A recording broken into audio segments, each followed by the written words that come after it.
그 이정림 원장님께서는 보현 행원을 수행하면서 어떤 공덕을 이루셨습니까? 어, 현실적으로 좀 말씀을 드리면은, 이제 화엄경 보현행원풍에 보면은 공덕이 한 10가지 정도로 추려져 있거든요. 근데 이제 그런 공덕 대부분은 제 경험상 보면은 다 맞는 것 같아요. 근데 이제 제가 그 경험한 공덕은 제일 먼저 했던 게 부처님이 나타나시는 거죠. 보현행원을 하면서 얼마 안 돼서 그런 세계를 경험했습니다. 이게, 우리나라의 보현행원을 공부하셨던 분들이 보면요, 저 미국 계시는 박승배 교수님, 예. 그리고 이제 돌아가셨지만은, 그것은 성함이 안 나시네. 그 서울대 교수하셨던 분인데, 그분도 박 누구신데, 그런 분도 계시고, 또 동국대 총장하셨던, 제가 나이가 들으니까 자꾸 이름을 다 잃어버려요. 근데 그분들이 이제 당신의 수행길 서실 항상 하시는 말씀이 보현행원에 이야기가 나오면은 제일 이해 안 되는 대목이 그 대목이었다는 거예요. 우리가 볼 때는 전부 중생뿐이고 거친 세계인데 왜 이 세상은 부처님이 가득하냐. 이제 그 이야기를 대부분은 이제 우리 큰스님, 광자덕자 큰스님 뵙고 그 의문을 풀었다고 돼 있는데 저도 그 대목이 제일 이해가 안 갔는데 보현행원 한 지 얼마 안 돼가지고 막 온 세상이 저에게 부처님으로 다가오는 거예요. 마치 우리가 이 먼지 탁한 도시에서는 별이 안 보이지 않습니까? 그런데 시골에 가면 확 나타나죠. 그죠? 뭐 그런 느낌이었어요. 예. 뭐, 그리고 뭐, 하다 보니까 많은 일들이 크게 사건이 날 일들이 작은 일로 일어나게 되고, 뭐, 기타 등등 몇 가지 좀 겪었죠. 근데 이제 그런 거는 사실 이제 와서 보니까요, 다 그냥 별 볼 일 없는 공덕이고, 사실 보현행원 공덕은 사실 없어요. 우리가 왜 다이어트를 하면은 효과 어떻습니까? 선생님 같은 건 다이어트 하면은 효과 봅니까? 별 효과 못 보실 거예요. 별로 살이 안 쪘기 때문에. 그러니까 다이어트 같은 거 하면은, 효과를 보는 거는 살이 많이 찐 분들입니다. 그래서 뭐 한 달 만에 뭐 10kg 빠졌다, 20kg 빠졌다 그러는데, 보현행원도 마찬가지라서 제가 이렇게 공덕이 나타났다는 거는 그만큼 거친 사람이었다는 증거죠. 근데 보현행원은 실제로 공덕이 없다는 게 아마 맞는 말일 겁니다. 그러니까 이제 부처님이 출연하셨다는 것은 예전에 뭐 기도를 하면은 잠깐만 여기에 공덕이 없다는 말 또 오해하실 분이 잠깐만 언급하겠는데요. 근데 아무 공덕이 없는데 세상이 변합니다. 온 세상이 밝게 다가와요. 그리고 나를 괴롭히던 얽매이던 동아줄들이 어느샌가 점점 사라집니다. 아무 공덕도 없는데 그게 보니까 진짜 공덕 같아요. 예.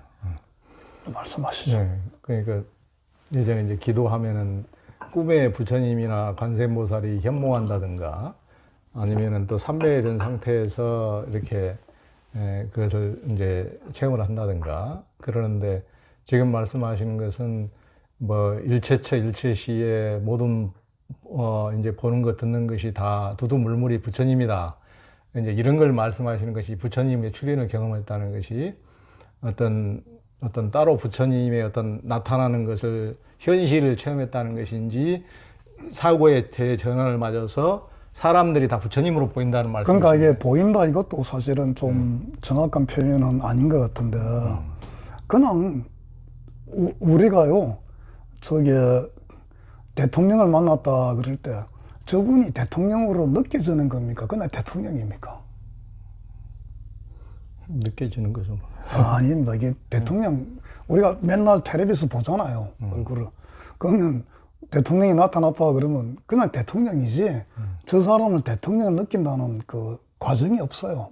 그러니까 부처님이 출연한다 그러면은 저분을 부처님을 보는 게 아니고 그냥 진짜 부처님이에요. 부처님과 이 사람은 중생인데 내가 공부를 해서 부처님을 보이는 이런 차원이 아니라 정말 내가 목숨 바쳐 공경하던 부처님 무량 생명 그런 존재로 다가오는 거죠.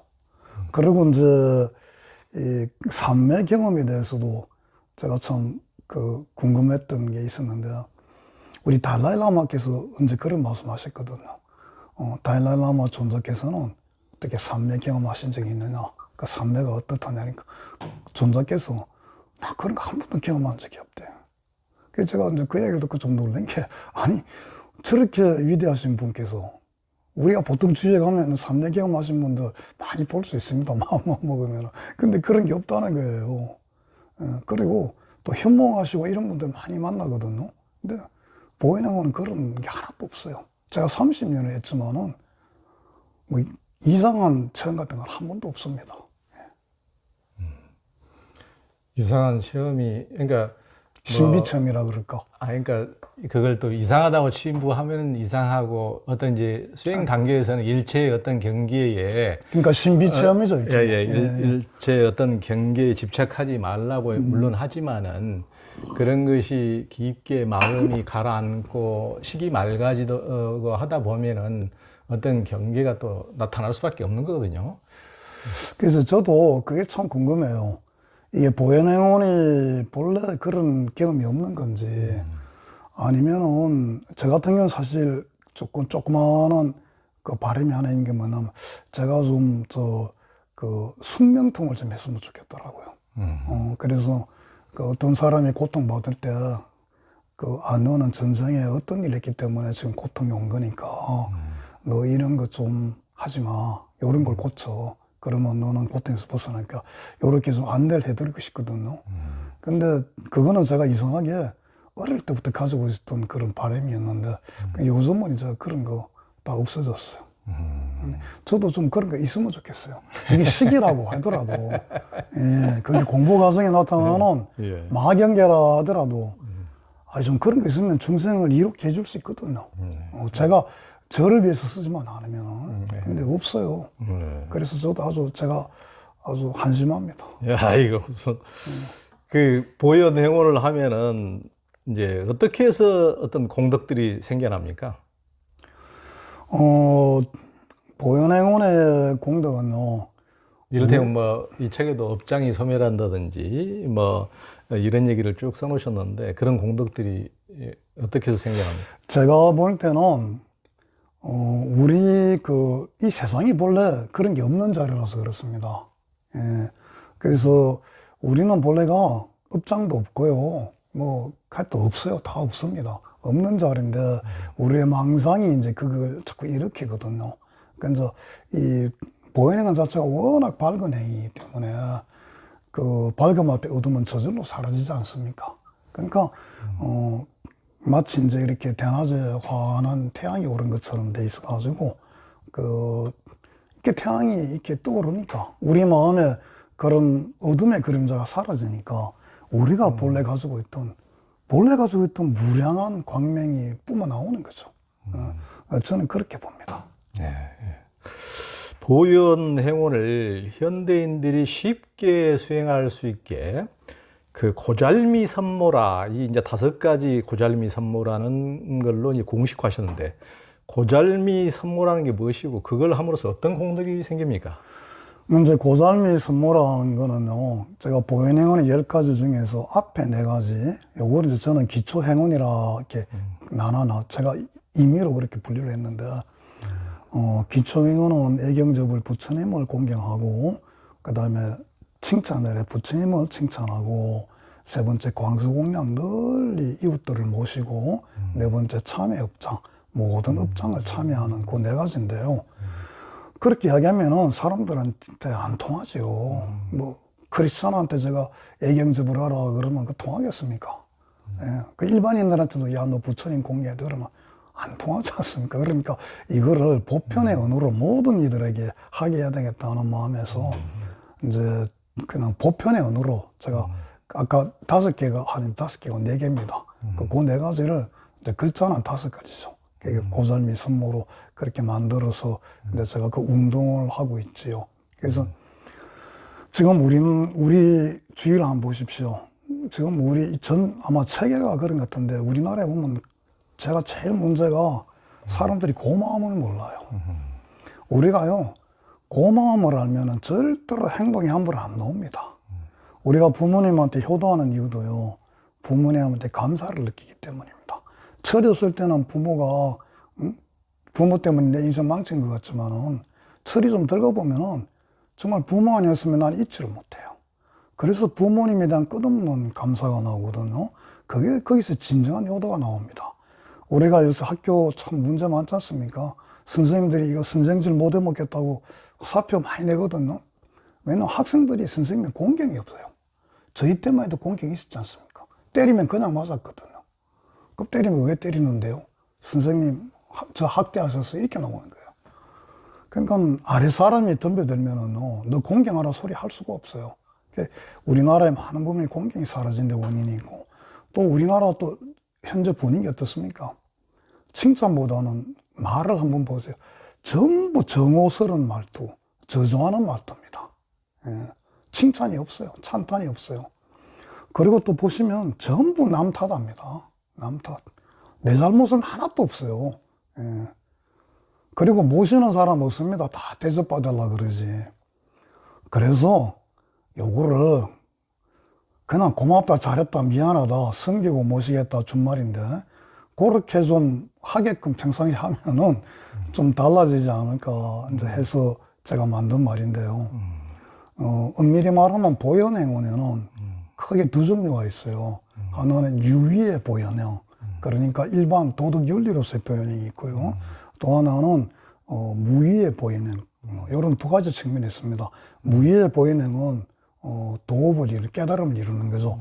우리가 이제 명상을 하더라도 일반적으로 그 명상 학원에서 가르치는 명상은 단지 조금 스트레스 없애고 조금 건강해지고 그런 쪽의 명상이거든요. 그러나 그러니까 유의법의 명상이죠, 그거는. 근데 참선 같은 경우는 깨치고 부처 이루는 명상이거든요. 그러니까 이거는 이제 도업의 명상이라 할 수 있죠. 그런 차이인데, 특히 이제 이 유의의 보현행이 왜 중요하냐 그러면 이제 달라이 라마께서요, 벌써 10년도 제가 보니까 넘은 것 같아요. 오래전부터 달라이 라마 존자께서 종교를 뛰어넘었고, 국가를 뛰어넘어가지고 전 인류에게 보편적인 선한 행을 하게 하고 모든 인류가 보편적으로 할 수 있는 자비심을 기르는 수행법이 없나 하고 존자께서 무지하게 찾고 계시더라고요. 근데 이거 제가 볼 땐 바로 보현행이거든요. 이 유의법의 보현행을 하면요, 우리의 거친 마음이 바로 사라지고 세상에 대한 감사가 솟아나면서 남을 공경하고 남을 찬탄하고 남을 섬기는 일 자체가 바로 그게 선행입니다, 선행. 그리고 우리 자비행이라고 거창하게 말하는데 자비란 게 별거 없어요. 남 공경해주고 남 마음 상하게 하지 않게 해주고 남을 잘한 거 칭찬해주고 남한테 잘못 거 미안해준, 그게 바로 자비입니다. 별거 없습니다. 근데 이런 건 안 하고 우리는 꼭 자비 같은 것도 명상을 통해서 자비를 고취하려고 그래요. 그래서 고마운 사람 떠올리고 막 그러지 않습니까? 근데 그게 참 제가 볼 때는 좀 답답한 거죠. 그래서 혹시 선생님도 달라이라마 존자 취재할 기회가 있으시면은 존자께 이 보현행을 하는 게 있다 한번 들려주시면은 아마 라마께서 아마 깜짝 놀라시고 아마 전 세계적으로 보현행이 유행할 수 있는 그런 계기가 아마 될 것 같습니다. 그러니까 아마 달라이라마 존자님께서 제일 그 강연을 설법을 많이 하시는 게 그 산티데바의 그 입보리 행론인데, 예. 거기에 이제 그런 보현 행원과 제가 보기에는 아주 비슷한 것들이 많으니까, 그래서 굉장히 티베트 불교 달라이라마 설법도 그러고 굉장히 자비롭지 않습니까? 그렇죠. 실천을 예. 강조하고. 예. 실제 그러니까 자비스럽죠. 세계인들이 많이 예, 환호를 맞습니다. 하고. 예. 그리고 보편언어로 많이 이야기하고 있습니다. 네, 구체성이 굉장히 중요하기 때문에 저도 무슨 수행 명상 이것도 좋지만 이것이 삶에서 실현되지 않으면은 그 사람들 간에 수행자들 간에도 얼마나 문제가 많습니까? 제가 뭐 워낙 가까이서 수십 년을 지켜보니까 이제 예, 잘 그 아시겠죠. 세간살이하고 똑같죠. 정말 똑같은 그런 노름, 자기의 이기심과 욕망이 맞부딪히고 이제 그런 현장들을 늘 목도를 해왔는데, 그러다 보니까 저도 나차사나 나를 찾는 치유 프로그램에서 그 구체적으로 삶에서 어떻게 경청하고 공감하고 이 차이를 존중하고 이것이 삶에서 이루어지는 것이 가장 소중하다. 맞습니다. 그걸, 이제 저는 예. 그걸 연습을 굉장히 예. 훈련을 예. 주안점을 많이 두는데 예, 그래서 보현 행원을 이렇게 들었을 때 상당히 공감이 많이 되더라고요. 예. 그리고 이제 보현 행원 공덕에서 또 그걸 고잘미 선모, 이를테면 고맙습니다, 잘했습니다, 미안합니다, 섬기고 모시겠습니다. 이것을 이제 계속 공경하고 칭찬하고 참여하고 이런 걸 하다 보니까 예전에 신종플루 유행 때 초등학교에서 그걸 맞아요. 한 학교에서 환자가 한 명도 없고 그 반에 다툼이 없어지고 아이들이 변해가지고 맞습니다. 뭐 예. 법무부 교정본부 산하 청소년 학교 폭력 담당 예방 맞아요. 담당자가 예. 그런 고잘미 노래까지 만들어서 맞습니다. 보급을 했다면서요. 예. 그걸 이제 책에 소개를 하셨더라고요. 예. 그래서, 삶에서 그렇게 되면은 참 좋죠. 그러니까 우리가 이전 아까도 말씀드렸듯이 스마트폰 하나만 다 해결되는 세상을 해야 돼요. 그러니까 갤럭시를 쓰면 안 되고 아이패드입니까 뭐 애플을 써야 되고 이러면 또 안 돼요. 그거는 이제 현상계에서 회사가 하려면 그런 그 또 특성을 둬야 되겠지만은 이게 진리의 세계에서는 뭐 나무아미 탑을 열심히 해라 해가지고 전문들이 그 먹혀들겠습니까? 예. 그리고 크리스찬한테 가가지고 깨쳐라 그래서 하면 또 먹혀듭니까? 안 됩니다. 그러니까 이거는 보편에 우리가 뭘 하는 행동, 우리의 일상이 이것이 바로 그 진리 속으로 인도해주는 그 깨쳐라 손에 해도 저절로 깨쳐주고 복을 지어라 그래도 복 저절로 지어주고 나 착한 일 좀 해야 되겠어. 아마 선생님 잘 아실 겁니다. 복은 받는 게 아니라 짓는 거다니까 다들 복 지으려고 눈이 버겋지 않습니까? 어떻게 복을 짓느냐. 내 바로 숨결이 복이 못 되는 거예요. 그렇게 하면은. 예. 근데 이제 보현행은 그런 게 아니죠. 이름을 보현행이라 그래서 그것도 불교 용어이긴 한데 보현행원이라고 하는 거는 가장 불교 용어가 안 들어간 용어입니다, 사실은. 예. 그게 환경에 썰어져 있으니까 불교 용어가 된 거지. 보자가 보편의 보거든요. 현자는 어질현이에요. 그 행이라고 그러는 건 누구나 다 쓰는 게, 원도 우리의 소원은 뭐냐 이럴 때 소원 다 쓰는 말 아닙니까? 예. 그러니까 이제는 정말 누구나 이 진리의 세계가 열려 있어야 되고, 그리고 따로 특정 장소에 가서 특별한 스승님한테 시행 안 받아도 저절로 우리가 그냥 진짜 이런 거 있지 않습니까? 영어 배울 때 영어 노래 들으면서 배우는 영어, 또 다이어트 하는데 또 춤추면서 하는 다이어트. 이거는 뭐 내가 살을 빼겠다는 목적으로 강의했지만은 특별한 게 없어요. 그냥 춤추는 건 누구나 좋아하지 않습니까? 또 노래 부르고 듣는 건 누구나 좋아하잖아요. 그런 가운데 기가 떠이고 살이 빠지고 하는 그런 거죠. 그렇게 돼야 될 겁니다, 앞으로. 예.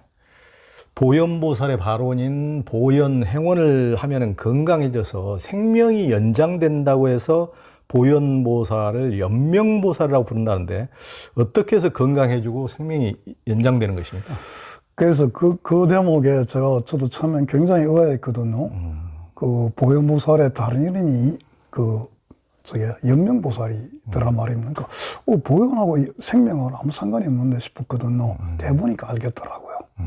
왜냐하면은 이 우주 자체가 생명의 자리입니다. 그래서 이 부처님도요, 생명을 가진 존재가 부처님이니까 진리가 있는데, 진리로 있으면 그건 그냥 반야입니다. 반야하고 공인데, 이 반야나 공이 생명을 가지게 되면은 부처님으로 나타나는 거예요. 그래서 우리가 공부를 하면 항상 부처님을 봐야 된다 그러지 않습니까? 그 영불이 각광받는 이유도 우리가 보통 참선 같은 깨달음을 수행을 하면은 깨달음까지만 가거든요. 부처까지는 못 갑니다. 그러니까 이제 소승수행도 문제가 뭐냐 그러면은 공무상 무함까지는 가요. 근데 그 너머의 세계에 부처님이 있다는 건 못 봐요. 근데 거기서 멈추니까 이제 자비행이 안 나오는 거죠.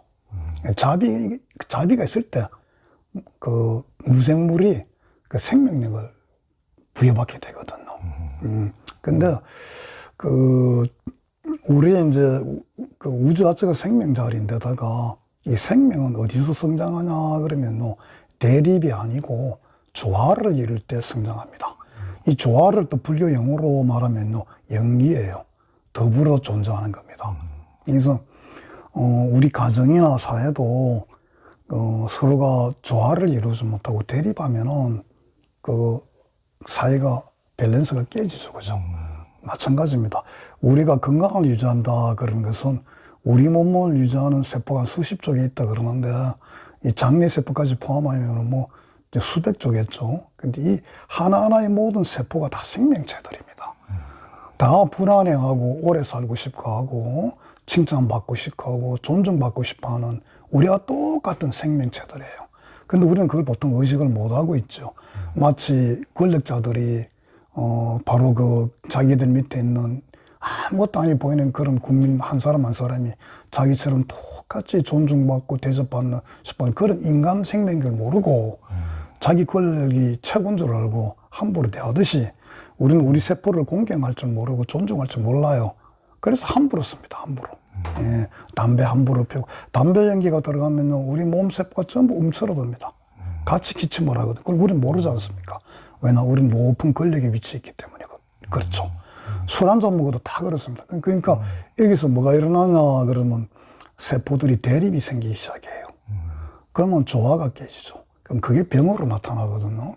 그래서 이 보이는 자체가 나중에 그런 말씀을 드릴 기회가 있을지 모르겠습니다만 보이는 우리 세포 하나 사이에 다 들어있는 깊은 의식까지 변화를 시키는 그러니까 우리가 보이는 할 때는요 그 보이는 그 맑은 마음 그 참 그 깨끗한 마음 아름다운 마음이 공경하는 그런 마음이 우리 의식을 세포 하나하나까지 다 구석까지 스며들어요.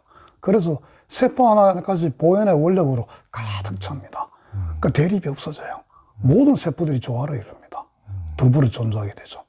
그러니까 건강 안 해줄 수가 없죠. 암세포도요, 자기 오래 살고 싶고 커지고 싶은 욕심에 마구 먹다가 보현행운이 들어오면 좀 미안한 마음이 들기 시작해요.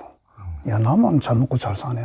그러니까 이러면 그래도 벼룩이도 낯짝이 있다 그러잖아요. 그 암세포도 설렁머니 나 너무 이러면 이때까지는 몰랐는데 나 때문에 주위 정상세포들이 엄청 고통받는 게 보이기 시작하거든요. 그러니까 설렁머니 야, 내 이래서는 안 되겠다. 나 이제 더 오래 안 살래. 그래서 세포 자살이라는 것도 있어요. 세포가 스스로 죽는 거거든요. 뭐 그런 현상도 일어난다고 저는 썰을 이렇게 풉니다. 이게 증명된 게 아닙니다. 저 이런 이야기 저희 동료 의사들한테 하면요, 저 완전히 맞아 죽습니다. 그렇죠. 세포도 이제 하나하나가 생명이니까. 네, 근데 놀랍게도 21세기 의학이 그걸 발견하더라고요. 요즘은 세포 의식이라 그런 게 굉장히 중요한 하나의 또 분야로 옵니다. 예. 제가 이건 다 공부하는 경계에서 보현해서 본 거지, 뭐 책을 읽거나 누구한테 들어서 한 게 아니에요. 근데 이런 것들이 다 현대과학에서 나오더라고요. 제가 그 이야기 할 때만 해도 오래전인데, 그런 이야기가 지금 나오고 있어요. 예. 그건 참 놀랍죠. 제 자랑하는 게 아니고. 예. 그 일반적인 기도하고 보현행원의 기도는 어떻게 다릅니까? 우리가 보통 기도의 요소라고 그러면은, 우리 일탁 큰 스님께서는 기도의 제일 핵심적인 요소는 간절함이라 그러셨어요. 기도를 제일 중요한 거 하나 말하라 그러면 간절함. 그러면 이제 법정 큰 스님께서는 기도에게 제일 중요한 요소를 두 가지를 드셨는데, 하나는 참회, 또 하나는 발언입니다. 근데 그게 바로 보현행원이죠. 보현행원은 바로 간절함입니다. 간절함이 들어있고, 뭐 원이야, 본래 이름 자체가 원이고, 보현행원의 네 번째가 뭡니까? 바로 참회거든요. 그러니까 너 기도하지 말라 그래도 보현행원을 읽고 보현행원품 읽고 보현행원 한 자체가 기도를 일상에서 하고 있는 거예요. 그런 점이 우선 있고요. 일반 기도는 이제 그런 걸 안 하고 이제 이렇게 하죠. 우리 일탁 큰스님께서 간절하라고 그랬으니까 간절하려고 노력하고, 또 법정 큰스님께서 기도할 때는 꼭 참여를 해야 된다 그러셨더라. 그러니까 내가 참여를 해야 되겠다. 이런 식으로 하는데, 보현행원이 이미 그런 게 이루어져 있죠. 그리고 이제 또, 일반적인 기도는 대개는 매달리는 기도, 구하는 기도, 달라는 기도가 많습니다. 그래서 이제, 일종의 거지 기도라고 할 수 있죠. 근데 이제 보현행원의 기도는 그런 게 아닙니다. 나도 매달리고 의지하고 싶고 구하고 싶죠. 그러나 보현행원의 기본 공부 그 출발점이 뭐냐면은 나에게 깃든 무한진리 생명의 발현입니다. 우리에게는 각각 모든 존재가 완전하고 완벽한 그 진리 자체가 충만해 있어요. 그것을 이제 꺼내 쓰는 게 보현행언입니다. 그렇게 진리 생명이 이 현실에서 현실로 출현하니까 기도가 이루어지지 않을 수가 없다는 것이 이제 보현행언의 기도죠.